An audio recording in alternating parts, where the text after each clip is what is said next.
"Sir, your flight is boarding." Marcus Hill barely looked up from the coffee stain spreading across the airport floor. The announcement echoed again through the crowded terminal of Atlanta International Airport, but his attention stayed fixed on the woman lying unconscious beside the leather lounge chair. Just 30 seconds earlier, she had been standing near the private lounge window, speaking sharply into her phone in a tailored gray suit worth more than Marcus made in 6 months. Now she wasn't moving at all, and nobody around her seemed willing to touch her. Some people stared, others recorded with their phones. A few stepped back nervously, whispering. Marcus tightened his grip on his daughter's tiny backpack and pushed through the crowd. "Call emergency services," he shouted. A man in an expensive watch frowned. "Airport medical is coming." "Then help me," Marcus snapped. But nobody moved. 8-year-old Lily tugged on his sleeve. "Daddy, is she dead?" "No, baby," he said softly, kneeling beside the woman. "But she needs help right now." Marcus had once worked as a combat medic in the army before life had unraveled into hospital bills, layoffs, and overdue rent notices.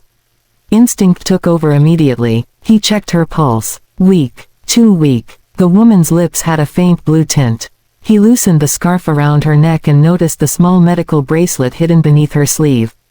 Diabetic. Marcus looked around sharply. Did anyone see her eat anything? Silence. One woman shrugged. She looked stressed. Marcus searched the woman's designer handbag quickly until he found an insulin kit. His stomach dropped. Oh no. Lily's eyes widened. What is it? She may have taken insulin without eating enough. The woman's breathing became shallow. Marcus acted fast. "Lily, sweetheart, get me orange juice. Now." The little girl sprinted toward the lounge counter while Marcus supported the stranger's head carefully. Airport security finally arrived. "What's going on here?" "She's crashing from low blood sugar," Marcus said. "Get paramedics immediately." One guard crossed his arms skeptically. "Sir, step away from the passenger." Marcus glared at him. "If I step away, she could die." Before the guard could respond, Lily returned clutching 2 bottles of orange juice. Marcus carefully lifted the woman's head. "Come on, stay with me." A tiny response. A swallow. Then another. People nearby started murmuring. The woman's fingers twitched weakly. "There you go," Marcus whispered. Minutes later, paramedics burst through the lounge doors and took over. One medic glanced at Marcus with surprise after checking the woman's vitals. "You probably saved her life." Marcus exhaled slowly. The adrenaline finally hit him all at once. Lily smiled proudly. "My daddy used to save people in the army." Several people nearby lowered their phones awkwardly. The woman was loaded onto a stretcher, still unconscious but stable. As paramedics wheeled her away, her handbag slipped from the stretcher. Marcus picked it up. That was when he noticed the ID badge clipped inside. Claire Winston, CEO, Winston Global Technologies. Even Marcus recognized the name.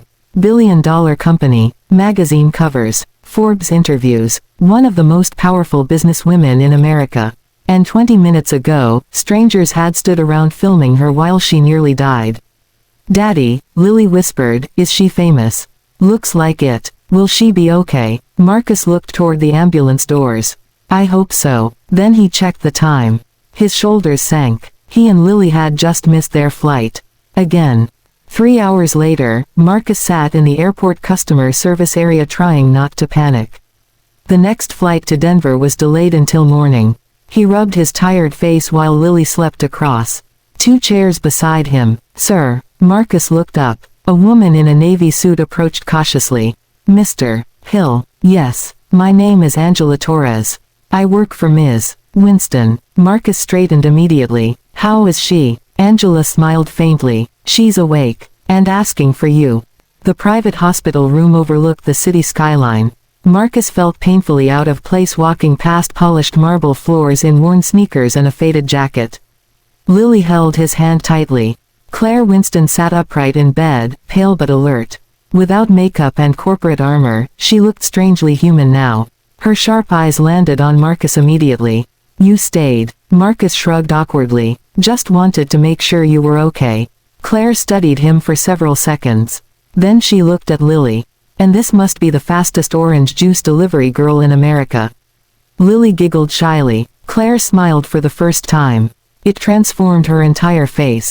"You saved my life," she said quietly. Marcus shook his head. "I just helped." "No," Claire replied firmly. "You acted while everyone else watched." The room fell silent. Finally Claire asked, "Why were you traveling?" Marcus hesitated. "We were relocating. To Denver." He nodded slowly. "New job." Marcus gave a humorless laugh. "Hopefully." Claire noticed the exhaustion in his face immediately. "How long have you been unemployed?" He looked embarrassed. 7 months. Angela glanced up from the corner of the room. Claire leaned back thoughtfully. "And yet you still stopped to help a stranger." Marcus frowned slightly. "I couldn't just walk away." Claire looked down at her trembling hands. "Most people do." That sentence hung heavily in the room. Marcus realized then that despite her wealth, power, and status, this woman was profoundly alone. The next morning, Marcus and Lily arrived at the airport expecting another exhausting day. Instead, an airline employee approached them instantly. "Mr. Hill, we've upgraded your tickets." Marcus blinked. "What?" "First class. Courtesy of Winston Global." Lily nearly screamed with excitement. "Daddy, first class." Marcus sighed. She really didn't have to do that. But that wasn't all. When they boarded the plane, Marcus found an envelope waiting at his seat. Inside was a handwritten note. "Thank you for reminding me humanity still exists, Claire Winston." Beneath it was a business card. "Call me when you land." Marcus stared at it the entire flight. Denver was colder than expected. The apartment Marcus had rented online looked nothing like the photos. The heater barely worked. The kitchen sink leaked constantly. But it was all he could afford. 3 days later, his new job offer disappeared entirely when the construction company announced sudden budget cuts. Marcus sat at the tiny kitchen table staring blankly at his phone. Lily colored quietly nearby, pretending not to notice his stress. "Daddy." "Yeah, sweetheart, are we gonna be okay?" That question nearly broke him. Marcus forced a smile. "Of course." But after Lily went to sleep, he finally pulled Claire's business card from his wallet. He stared at it for a long time before dialing. To his shock, she answered personally. "Marcus, you remembered me. I don't forget people who save my life." He laughed nervously. "I probably shouldn't be calling." "Why?" Marcus hesitated. Then honesty spilled out. "Lost job. Rent worries. No backup plan." Silence followed. Finally Claire spoke softly. "Can you come to New York tomorrow?" Marcus blinked. "What?" "I think I may have something for you." The headquarters of Winston Global Technologies towered above Manhattan like a monument to power. Marcus felt hundreds of eyes on him as he entered wearing his only suit. Employees rushed through marble hallways carrying tablets and coffee cups. Everything felt expensive, efficient, cold. Angela greeted him downstairs. "She's waiting." Claire's office occupied the entire top floor. Floor-to-ceiling windows overlooked the city. Marcus stepped inside nervously. Claire stood near the window holding coffee. "You came. You said you had something for me." "I do." She handed him a folder. Marcus opened it slowly, then froze. Director of Emergency Preparedness and Corporate Safety. Salary, $180,000 annually. Marcus looked up in disbelief. "I don't understand." Claire sat across from him calmly. "After the airport incident, I reviewed security footage." Marcus stayed silent. "You know what I saw." She continued. "Hundreds of wealthy, educated people standing around doing nothing." Her voice hardened. "But you acted immediately." "I was a medic." "You were more than that." Claire leaned forward. "You stayed calm under pressure. You took control. You protected strangers." Marcus swallowed hard. "I haven't worked corporate before. I don't care." She folded her hands. "I can teach systems. I can teach procedures. I cannot teach character." Marcus stared at the offer again. "This salary, it's too much." Claire almost smiled. "No, it's what your value should have been all along." For the first time in months, Marcus felt emotion rising painfully in his chest. Not pity, not charity, respect, real respect. "You barely know me," he whispered. Claire's expression softened. "I know exactly who you are." 3 months later, Marcus stood inside Winston Global's Emergency Operations Center overseeing a full company safety drill. Employees moved quickly under his direction. Confidence had slowly returned to him. The paycheck had changed their lives completely. Lily now attended a wonderful school. They had a warm apartment. Stability. Peace. But what surprised Marcus most was Claire herself. The ruthless CEO from magazine covers turned out to be someone deeply scarred by years of betrayal and isolation. She worked constantly, slept little, trusted almost nobody, except him. One evening after work, Marcus found her alone in the executive lounge staring out at the city lights. "You're still here?" he asked. Claire smiled faintly. "So are you." He sat across from her. "You should go home." Claire looked down quietly. Home is usually just another office. Marcus understood that loneliness more than she realized. After his wife died from cancer 3 years earlier, silence had become his permanent companion too. Claire broke the silence first. "You know what bothered me most about the airport?" Marcus looked at her carefully. "It wasn't collapsing," she admitted. "It was realizing how invisible I actually was."